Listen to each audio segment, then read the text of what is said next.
বিশ্ব সংবাদে আপনাকে স্বাগত। শুরুতেই জানাবো হাতে পাওয়া সর্বশেষ আন্তর্জাতিক সংবাদের শিরোনাম, পরে বিস্তারিত। বাংলাদেশের সর্বশেষ গুরুত্বপূর্ণ আপডেট সংবাদে আপনাকে স্বাগত। শুরুতেই সংবাদ শিরোনাম, পরে বিস্তারিত। শুরুতেই জানিয়ে দিব, আদালতে নেয়ার পর ফুপিয়ে ফুপিয়ে কাঁদলেন ডক্টর দীপুমণি।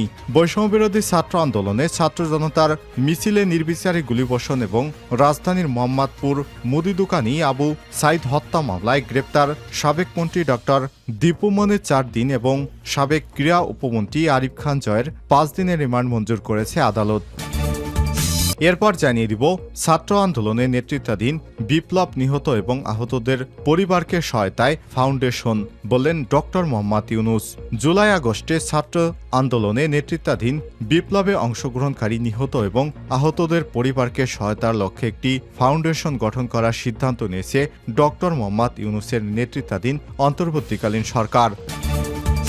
এদিকে শাপলা চত্বরে গণহত্যায় হাসিনার বিরুদ্ধে ট্রাইব্যুনালে অভিযোগ। শেখ হাসিনা, শাহরিয়ার কবির এবং ইমরান সরকারের বিরুদ্ধে শাপলা চত্বরে গণহত্যার অভিযোগে আন্তর্জাতিক অপরাধ ট্রাইব্যুনালের তদন্ত সংস্থায় আবেদন করা হয়েছে। এছাড়াও এই আবেদনে সাবেক সেনা কর্মকর্তা, সাবেক মন্ত্রী, পুলিশ, সাংবাদিক, আইনজীবী এবং গণজাগরণ মঞ্চের সংগঠকদের বিরুদ্ধে অভিযোগ আনা হয়েছে। জানিয়ে দিব, এস আলমের ব্যাংকগুলোকে আর কোনো তারল্য সহায়তা নয়, বললেন বাংলাদেশ ব্যাংকের গভর্নর। এস আলম ইসলামী ব্যাংক সহ অন্যান্য ব্যাংকগুলোতে বেআইনিভাবে তারল্য সুবিধা দেয়া হবে না বলে জানিয়েছে বাংলাদেশ ব্যাংকের governor doctor Ahsan H Mansur. এদিকে প্রাথমিকে বদলে গেল শপথ বাক্য। দেশের সরকারি বেসরকারি প্রাথমিক শিক্ষা প্রতিষ্ঠানে শপথ বাক্যে পরিবর্তন আনা হয়েছে। সকল প্রাথমিক বিদ্যালয় এবং পিটিআই প্রতিদিন সমাবেশে জাতীয় সঙ্গীত পরিবেশনের পর নতুন শপথ বাক্য পাঠের আদেশ জারি করা হয়েছে। মঙ্গলবার 20 আগস্ট প্রাথমিক শিক্ষা অধিদপ্তরের এক আদেশে সব তথ্য জানানো হয়েছে। আদেশে বলা হয়েছে, দেশের সকল সরকারি বেসরকারি প্রাথমিক বিদ্যালয় এবং পিটিআই-এর প্রাত্যহিক সমাবেশকালে জাতীয় সঙ্গীত পরিবেশনের পর সরকার নিম্নোক্ত শপথ বাক্য পাঠের সিদ্ধান্ত গ্রহণ করেছে। এবং সর্বশেষ জানিয়ে দিব, শেখ হাসিনাকে ভারতের কাছ থেকে ফেরত চায় বিএনপি। সাবেক প্রধানমন্ত্রী শেখ হাসিনাকে ভারতের আশ্রয় নেওয়ার পর এবার ভারত থেকে বিএনপির নেতাকর্মীরা ফেরত চায়। সাবেক প্রধানমন্ত্রী শেখ হাসিনাকে ভারত আশ্রয় দিতে তাদের গণতন্ত্রের প্রতিজ্ঞা ভঙ্গ করেছে বলে মন্তব্য করেছেন বিএনপির মহাসচিব মির্জা ফখরুল ইসলাম আলমগীর। অবিলম্বে শেখ হাসিনাকে ফেরত দেওয়ার জন্য ভারত সরকারের কাছে আহ্বান জানিয়েছেন তিনি বলেছেন, ছাত্র জনতার বিপ্লবের মধ্য দিয়ে ফ্যাসিবাদী সাবেক প্রধানমন্ত্রী শেখ হাসিনা দেশ ছেড়েছেন। দুর্ভাগ্যজনক, আমাদের পাশের দেশ তাকে আশ্রয় দিয়েছে। সেখান থেকে হাসিনা বাংলাদেশের বিজয়কে নস্যাৎ করার ষড়যন্ত্র করছে। এই ষড়যন্ত্র রুখে দিতে হবে।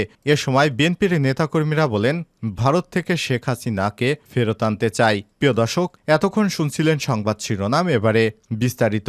তবে তার আগে বন্ধুরা, অনুরোধ থাকবে এই সংবাদটিতে একটি লাইক দিন।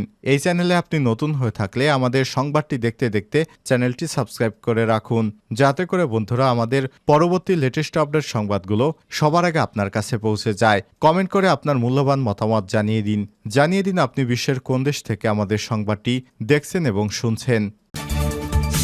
আদালতে নেয়ার পর ফুপিয়ে ফুপিয়ে কাঁদলেন দীপুমণি। বৈষম্যবিরোধী ছাত্র আন্দোলনে ছাত্র জনতার মিছিলে নির্বিচারে গুলিবর্ষণে রাজধানীর মোহাম্মদপুরে মুদি দোকানি আবু সাইদ হত্যা মামলায় গ্রেপ্তার সাবেক মন্ত্রী ডক্টর দীপুমণির 4 দিন এবং সাবেক ক্রীড়া উপমন্ত্রী আরিফ খান জয়ের 5 দিনের রিমান্ড মঞ্জুর করেছে আদালত। মঙ্গলবার 20 আগস্ট মামলার সুষ্ঠু তদন্তের স্বার্থে তাদের 10 দিনের রিমান্ডে নিতে আবেদন করে তদন্ত কর্মকর্তা মোহাম্মদপুর থানার পরিদর্শক তোফাজ্জল হোসেন। শুনানি শেষে ঢাকার অতিরিক্ত চিফ মেট্রোপলিটন ম্যাজিস্ট্রেট সুলতান সোহাগ উদ্দিনের আদালত তাদের এই রিমান্ড মঞ্জুর করে। এর আগে আদালতের ডাকে উঠানোর পর দীপুমণি একপাশে গিয়ে মাথা নিচু করে দাঁড়িয়ে থাকেন। এ সময় আইনজীবীরা চোর চোর, ফাঁসি চাই বলে চিৎকার করেন। এক পর্যায়ে দীপুমণি ফুপিয়ে ফুপিয়ে কাঁদতে থাকেন। তখন আইনজীবীরা স্লোগান দিতে থাকেন। এদিন আসামি পক্ষের আইনজীবী তাদের রিমান্ড বাতিল এবং জামিন চেয়ে আবেদন করে। এজলাসে আসামিদের ডেকে ওঠানোর পর কারো হাতে হাত করা না থাকে থাকায় বিএনপিপন্থী আইনজীবীরা আসামিদের হাতকড়া পরানোর জন্য চিৎকার করতে থাকেন। এরপর আসামি জয়কে হাতকড়া পরানো হয়। নারী বিবেচনায় ডক্টর দীপুমণিকে হাতকড়া পরানো হয়নি। উল্লেখ্য, সোমবার 19 আগস্ট সন্ধ্যায় তাকে রাজধানীর বাড়িধারা ডিওএইচএস এলাকা থেকে এক নিকটাত্মীয়ের বাসা থেকে তাকে গ্রেপ্তার করা হয়েছে। ছাত্র নেতৃত্বাধীন বিপ্লব, নিহত এবং আহতদের পরিবারকে সহায়তায় ফাউন্ডেশন ডক্টর ইউনূস। জুলাই আগস্টে ছাত্র নেতৃত্বাধীন বিপ্লবে অংশগ্রহণকারী নিহত এবং আহতদের পরিবারকে সহায়তার লক্ষ্যে একটি ফাউন্ডেশন গঠন করার সিদ্ধান্ত নিয়েছে ডক্টর মোহাম্মদ ইউনূসের নেতৃত্বাধীন অন্তর্বর্তীকালীন সরকার। মঙ্গলবার 20 আগস্ট প্রধান উপদেষ্টা প্রেস সচিব শফিকুল আলম স্বাক্ষরিত এক বিজ্ঞপ্তিতে সব তথ্য জানানো হয়েছে। প্রধান উপদেষ্টা অধ্যাপক মোহাম্মদ ইউনূস ফাউন্ডেশনের প্রধান হবেন, যাতে পরবর্তী অন্তর্বর্তী সরকারের বেশ কয়েকজন উপদেষ্টা, ছাত্র প্রতিনিধি এবং নিহত আহতদের পরিবারের সদস্যরা অন্তর্ভুক্ত থাকবেন। খুব শীঘ্রই ফাউন্ডেশনের কার্যপ্রণালী ঘোষণা করা হবে। নাগরিক এবং বাংলাদেশি প্রবাসীদের ফাউন্ডেশনে অবদান রাখার জন্য আহ্বান জানানো হয়েছে। বিজ্ঞপ্তিতে আরও বলা হয়েছে, প্রধান উপদেষ্টা মোহাম্মদ ইউনূস বলেছেন, স্বৈরাচারের বিরুদ্ধে প্রতিবাদে অংশগ্রহণ করার সময় যারা তাদের জীবন উৎসর্গ করেছেন এবং যারা গুরুতরভাবে আহত হয়েছেন, তাদের অবদান আমরা কখনোই ভুলতে পারি না। তাদের পাশে দাঁড়ানো আমাদের দায়িত্ব এবং আমাদের জাতীয় কর্তব্য। যত তাড়াতাড়ি সম্ভব আহত এবং নিহতদের পরিবারের দেখভালের জন্য যা যা করা দরকার আমরা তা করব। ডক্টর মোহাম্মদ ইউনূস আরও বলেন, তাদের চিকিৎসা এবং পারিবারিক বিভিন্ন প্রয়োজনের ব্যবস্থা করা হয়েছে। ব্যাপারে নিবেদিত প্রাণ সরকারি দপ্তর এবং কর্মকর্তাদের দায়িত্ব দেয়া হবে বলে জানান তিনি।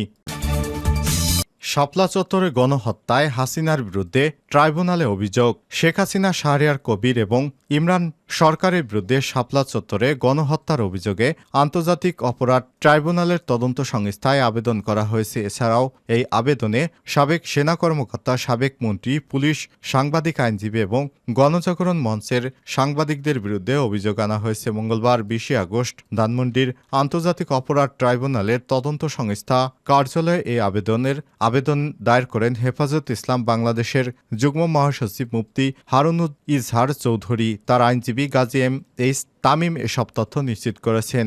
এই আবেদনে ঘটনার তারিখ হিসেবে 2013 সালের 5 এবং 6 মে এবং স্থান হিসেবে মতিঝিলের শাপলা চত্বর এলাকা, ঢাকা, চট্টগ্রাম, নারায়ণগঞ্জ ও কুমিল্লা সহ দেশের বিভিন্ন স্থানের কথা উল্লেখ করা হয়েছে।